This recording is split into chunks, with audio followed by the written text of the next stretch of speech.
నమస్తే, welcome to mega 9 TV. ఆంధ్రప్రదేశ్లో deputy CM Pawan Kalyan మరో ముందడుగు వేశారు.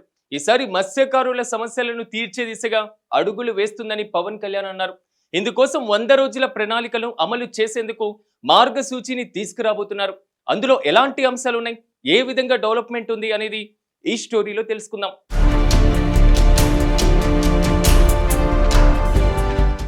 ఆంధ్రప్రదేశ్ రాష్ట్రంలో కూటమి ప్రభుత్వం మత్స్యకారులకు అండగా నిలబడి వారి సమస్యలను తీర్చేందుకు కృషి చేస్తుందని డిప్యూటీ సీఎం పవన్ కళ్యాణ్ అన్నారు. ప్రపంచ మత్స్యకారుల దినోత్సవాన్ని పురస్కరించుకొని భరోసా ఇచ్చారు. కాలుష్యం కారణంగా అంతరించిపోతున్నటువంటి మత్స్య సంపదను కాపాడడంతో పాటు జాలరులకు ప్రత్యామ్నాయ ఆదాయ మార్గాలు చూపించడం పైన దృష్టి సారించామన్నారు. ఇందుకోసం Visakha central marine fisheries research institute మత్స్యశాఖ ప్రత్యేకంగా ప్రణాళికలు సిద్ధం చేస్తున్నాయని పేర్కొన్నారు. కేంద్ర ప్రభుత్వం కోస్టల్ రీసైలెన్స్ పథకం ద్వారా ఉప్పాడ తీర ప్రాంతాల్లో రక్షణకు 2 కోట్ల రూపాయలతో ప్రత్యేక చర్యలు చేపట్టబోతున్నామని పేర్కొన్నారు. అదేవిధంగా కాకినాడ జిల్లాలో 100 రోజుల ప్రణాళిక అమలులో భాగంగా మత్స్య సంపద పెంపొందించడం, వేట నైపుణ్యాన్ని పెంచడం, ఆదాయ వనరుల సృష్టి, ఇతర అంశాలపైన అవగాహన కల్పిస్తామన్నారు. అయితే మత్స్యకారులను తమిళనాడు, కేరళ రాష్ట్రాలకు తీసుకువెళ్లి అక్కడ విజయవంతమైనటువంటి కృత్రిమ రీఫ్ కల్చర్, కోస్టల్ టూరిజం యూనిట్ల సందర్శనకు ఏర్పాట్లు చేస్తున్నట్లుగా తెలిపారు.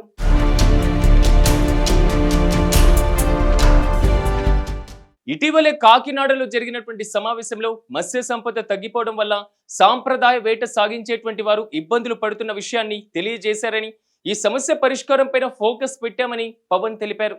రాష్ట్ర చరిత్రలో తొలిసారి దృష్టి సారించామని పవన్ అన్నారు. అయితే రాష్ట్ర చరిత్రలో తొలిసారి సముద్రంలో చేపలు పెంపొందించేటువంటి చర్యల్లో భాగంగా ఉప్పాడ, కాకినాడ తీర ప్రాంతాల్లో 50,000 పండుగప్ప పిల్లల్ని సముద్రంలోకి విడిచిపెట్టామన్నారు. ఇక భవిష్యత్తులో ఉప్పు నీటిలో పెరిగేటువంటి టైగర్ రొయ్య పిల్లలు కూడా తీర ప్రాంతాల్లో విడిచిపెట్టేటువంటి విధంగా ప్రణాళికలు సిద్ధం చేస్తున్నామని తెలిపారు. మత్స్య సంపదను పెంపొందించడం ద్వారా మత్స్యకారుల జీవనోపాధిని మెరుగుపరుస్తామన్నారు. తీర ప్రాంతాల మత్స్యకారులు ఇప్పటి వరకు 12 నాటికల మైళ్ళ దూరం వరకు మాత్రమే వేటాడేటువంటి అవకాశం ఉందని, ఇటీవలే కేంద్ర ప్రభుత్వం ఈ పరిధిని 200 నాటికల మైళ్ళ దూరం వరకు విస్తరించిందని తెలిపారు. డీప్ సీ ఫిషింగ్ ద్వారా మత్స్యకార సోదరులు మంచి ధర లభించేటువంటి టూనా చేపలను పట్టుకునేటువంటి అవకాశం ఉంటుందన్నారు. మత్స్యకారుల్లో ఈత సామర్థ్యాన్ని వినియోగించుకుంటూ కేరళ తరహా తీర ప్రాంత పర్యాటక అభివృద్ధికి ప్రణాళికలు రూపొందించామని, స్పీడ్ బోటింగ్, స్కూబా డ్రైవింగ్, ఇతర సీ స్పోర్ట్స్ లో మత్స్యకార యువతకు శిక్షణ ఇప్పించడం ద్వారా మన రాష్ట్ర తీర ప్రాంతాన్ని టూరిజం హాట్స్పాట్లుగా తీర్చిదిద్దుతామని వివరించారు. దీనికోసం కాకినాడ తీర ప్రాంతం నుంచి కొంతమంది మత్స్యకారులను కేరళకు తీసుకువెళ్లి అక్కడ ఎకో టూరిజం స్పాట్ల వద్ద శిక్షణ ఇస్తామన్నారు.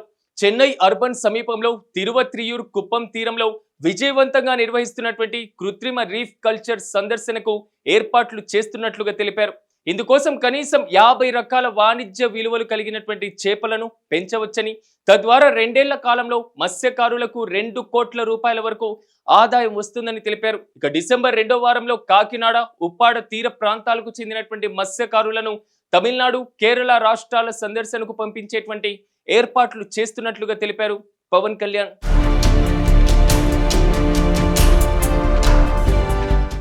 ఉప్పాడ తీర ప్రాంత అభివృద్ధికి చేపట్టినటువంటి ప్రత్యేక చర్యల్లో భాగంగా కోస్టల్ రీసైలెన్స్ స్కీమ్ కింద కోనపాపపేటకు 2 కోట్ల రూపాయల నిధులను మంజూరు చేసినట్లు పవన్ తెలిపారు. వీటితో పాటుగా తుఫాన్ విపత్తుల నుంచి రక్షణ కల్పించేందుకు కమ్యూనిటీ హాళ్లు నిర్మిస్తున్నట్లుగా తెలిపారు.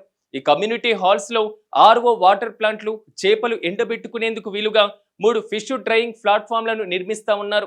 ఇక వేటకు వెళ్లినటువంటి మత్స్యకారులను సముద్రంలో ట్రాక్ చేసేందుకు వీలుగా GPS సిస్టమ్, మత్స్యకారులను నిల్వ చేసుకునేందుకు ఐస్ బాక్సులను ఏర్పాటు చేయబోతున్నట్లుగా వివరించారు. ఇక మత్స్యకారులకు కూటమి ప్రభుత్వం ఇచ్చినటువంటి ప్రతి హామీని నిలబెట్టుకుంటూ వారి జీవనోపాధికి మెరుగుపరుచుకునేందుకు కట్టుబడి ఉన్నట్లుగా స్పష్టం చేశారు పవన్ కళ్యాణ్.